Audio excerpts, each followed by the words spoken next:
Practicing during RMR it was just impossible. If I look at all the players in the European RMR, I've had probably the least amount of hours in CS2. With 1.5 months, I'm kind of impressed how I managed to do all this with the bootcamp and travel and IM Katowice play-in and then IM Katowice event. That was something that I felt really proud of myself. Yeah, I've seen a lot of, wow, they're crying. That's how much it means to play in a major. And I'm just thinking they're crying with joy over the sticker money and not what it means for their legacy, because the fans haven't been the Black Pill yet. So this is kind of, honestly, I can tell you that 99% of the player, I don't believe any player really thinks like that. And if someone does, something is wrong with their moral compass or something.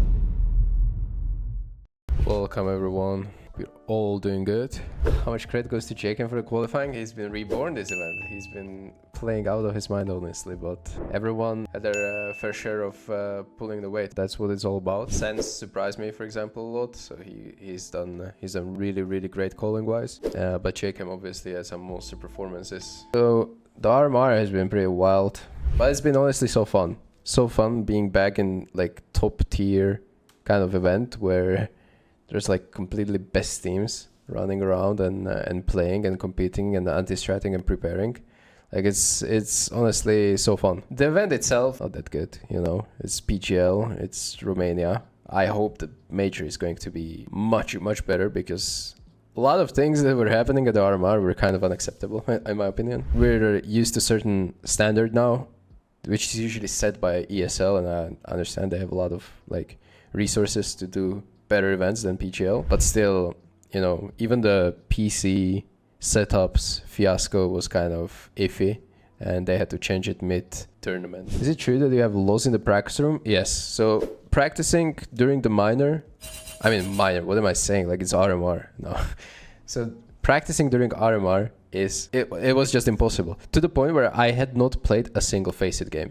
Like, if I wanted to play the game, I was playing deathmatch, because if I die there, I don't personally care that much, right? And loss is going to make you die a lot of times without you understanding what happened.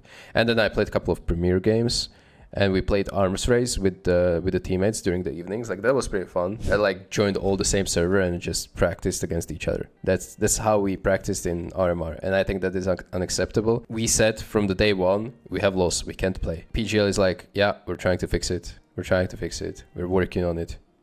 Nothing's happening. But yeah, the emotions after the RMR, that was kind of nice to understand how I was able to, you know, bounce back and everything after the bench, and with little hours in CS2 actually before the 2024 started. So I think before I got back into Apeks, if I look at all the players in the European RMR, I've had probably the least amount of hours in CS2, because whole November and December I was benched and I didn't play that much, I'm gonna be honest, while the rest of the teams, you know, they were practicing and they were in the tournaments and they were competing against best players, and I didn't do any of that.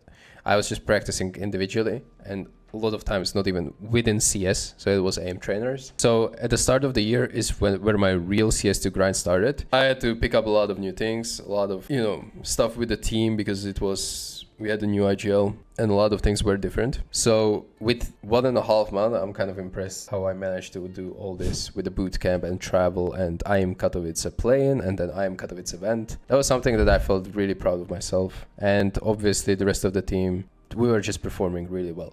I think we managed to turn the ship around before Katowice. We didn't really have nearly as much preparation as we had for this RMR, and the main reason for that is, ironically, 0-13 against Donk, against Team Spirit in Katowice, and after that, I don't remember a single day that we like legit wasted. We always, even if we didn't practice for the full day, we did something productive that made us a better team, right? So we were just empty, on the empty server, just talking theory, creating new smokes or strategies or ways to finish the round, ways to approach the rounds, like all that kind of stuff. Even, God, like, I don't remember, I wish I could show you right now the calendar of my team. I'm not gonna do it, obviously, but I will look at it on my second monitor. Wait, the amount of practice days between the Katowice and the RMR that we had to cancel was ridiculous. And it's because of one thing. People were so sick. Like, we had, I think Nog was sick, then Sasanito got sick, and then jkaem got sick at some point. Oh, and 1 day or 2 days, Sense had to cancel because he had like food poisoning. And I legit think that out of like 10 days we were supposed to practice, we practiced only 2 before we went to RMR. We had a lot of days where we just practiced. We wanted to practice like 8 hours, and after 2 hours we just canceled the day because someone was unable to practice. Like it was high temperature, fever. Yeah, so I'm kind of impressed how we even used those days, you know. That guy went to bed, recover, and then the rest of us, we were chilling, talking on the server and creating like ways to be better. I was super unlucky, but it is what it is, and we somehow we squeezed like maximum out of bad situation. So I'm super proud of how it all panned out. And as well, like there was this tweet actually. So there was with how competitive the Counter-Strike circuit has become and the financial incentive for qualifying for the major, the RMR has become the most important tournament of the year. Emotions run higher than even the major, and there is only hybrid or elation on the other side. So if you saw, like, Robs did an interview, I don't know how I'm going to find it fast. Is it through news? So Robs even said that RMRs have more pressure than the major, and I completely agree, especially for the team like FaZe, but I completely agree even for our team. So the goal of not a contender team, not a contender for the trophies, which Apeks, I think it's fair to say that we are not a contender to win the major. But for us, making the major is kind of a huge milestone, not only for the players, but for the organization to, be financially viable project in the long term. And I'm pretty sure a lot of teams that made it are going to live off of the hype of the major and the money that it brings them, hopefully until the next major comes, which is Shanghai. And also a lot of teams that didn't make it, they will make a lot of changes, which you can already see. Like NIP already kind of like benched 3 players 1 day after the RMR or when they went out. Also, it was Inner Shine from Bad Boom went away. So there's a lot of things happening. Some Young now departs Monte, and there's a lot of things that I'm missing probably. Like it's kind of wild. And yeah, I wanted to go back to the tweet. So Richard Lewis, he made a point like, yeah, I've seen a lot of wow. They're crying. That's how much it means to play in a major. And I'm just thinking they're crying with joy over the sticker money and not what it means for their legacy, because the fans haven't been blackpilled yet. So this is kind of, I just saw this tweet and I was I see where he's coming from, right? So the fact that you make it to the major can make you life-changing amount of money, even if you're a pro player and you are getting paid extremely well. So you would see that I made a video about it with the earnings for 2023, how much I earned, and majority of that came from the sticker, right?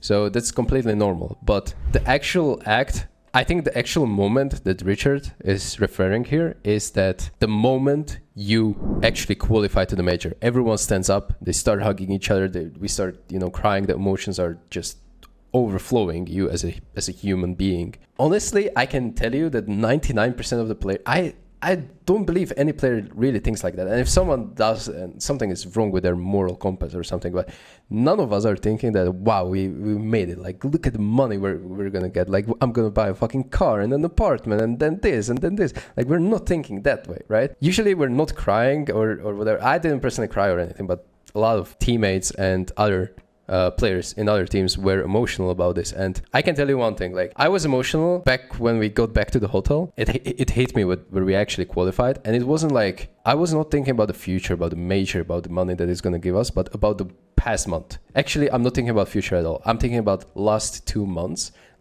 like the whole February and January since I came back to Apeks, and I'm kind of repeating in my head what happened during those 2 months and how many arguments we had, how many fucking struggles, how many times we were mad at each other, how many times I was this close to exploding on my teammate who was doing some dumb shit all the time, and the difficult talks that it led to, and the travel to the boot camp and the team bonding there. Like a lot of these emotions were suppressed during the last 2 months for me. So I was only having one vision in mind, and that is to qualify to the major.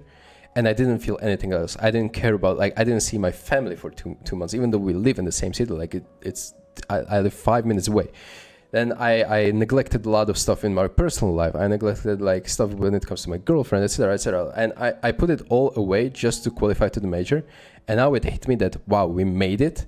The emotions are just so hard to put into words. And now that is the true relief. And then obviously later, next day, for example, I was thinking, wow, we actually made it to the major. Let me check what's the prize pool of the major. Like, I honestly didn't even know. Like, we're gonna go there, we're gonna compete for $500,000 for first place. I didn't even know that personally. I don't care about that kind of stuff. And stickers, well, I'm not gonna be in charge of the number that I'm gonna get from stickers, because it's gonna be community buying it, and I have no control over it whatsoever. So I don't even care, you know. If it's gonna be the week major and we're gonna get like a couple of thousand each player, personally, do I care? Not really, because I couldn't do better. I qualified, I made it there, and that's the end of the story. So this stake, I see where it's coming from, but I don't think any reasonable player think this way. He goes straight into the legend stage? I don't think so. So the system with the legend stage is kind of scuffed, because Valve is gonna update the ranking, and top 8 teams that make it from the RMR, European RMR, are going to get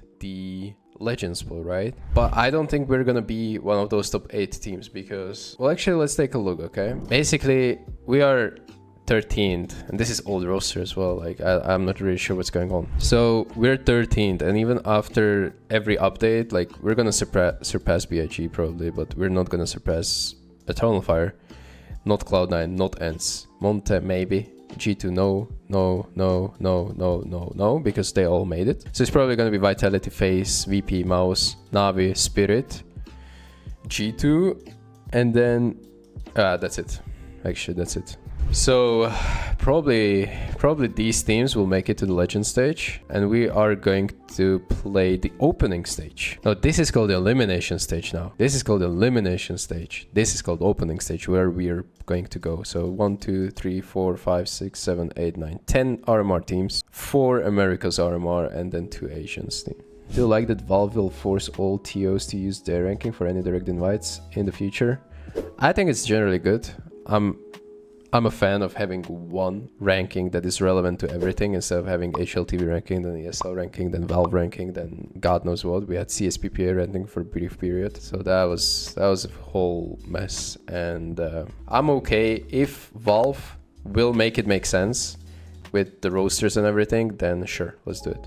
Yeah, SDY leave Monte. Yeah, it's kind of wild. It's so unfortunate with the circumstances of the RMR. Honestly, on one hand, I'm pretty happy that we played against Monte with the full lineup, but still, that best of 1 win will always leave, you know, a little bit weird feeling, because, well, the guy is literally sick, and they have been using different player for past games. Yeah, it is what it is. Like, it just feels very bitter to beat them. And now he's leaving as well. God knows where he goes. Hopefully not NIP. Please don't go to NIP. I'm going to go. Take care, boys.